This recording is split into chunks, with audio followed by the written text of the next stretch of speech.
Усан төсвийн хөрөнгө оруулалтаар малын одоо удмын сангийн үндэсний төв ашиглалтанд орж байна. За энэ үндэсний төв маань бол нийтдээ одоо 14 одоо зохицол бүр бүхий томоохон одоо байгууламжийн зохицол бүр одоо ашиглалтанд орж байна. Одоо үйлдвэр ухсыг сайжруулах дээр бол онцгой одоо ач холбогдолтой ийм одоо зохицол бүр гэж би тойлож байгаа. За энэ төвийн үйл ажиллагааг бол цаашдаа бид нэр өргөжүүлэх зайлшгүй шаардлага байна. Энэ төвийн үйл ажиллагааг өргөжүүлснээр ер нь Монгол оронд бол цаашдаа бид нэр өр үйлдвэрлэлийн хэмжээг нэмэгдүүлэх, за энэ малын гин фондыг бол бас хадгалах, хамгаалах, за ашиглах энэ хүрээний бодлого бол одоо шинжлэх ухааны үндэстэй бол хийгдэх ийм боломж нэгж байгаа гэж ингэж ойлгож байна.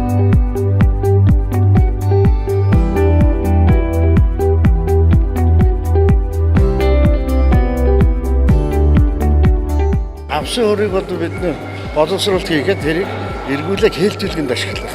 Стандартын шаардлага хангасан үрээр бол хэлтүүлгэнд ашиглах. Ард иргэдийн малыг маш шимийг нэмэгдүүлэх тийм л үйл ажиллагаа явуулж байна. Одоогийн байдлаар бол манайх махны чиглэлийн 4, 5, зүүнний чиглэлийн 2 ухтай лабораторийн бүрэн хүчин чадлаараа ажиллахаараа Монгол улсын одоо нийт хэмжээнд бол одоо хурж ажиллах хүчин чадалтай биотехнологийн лаборатори үйлдвэрлэлийн баазууд энэ төр нэгдэж байна.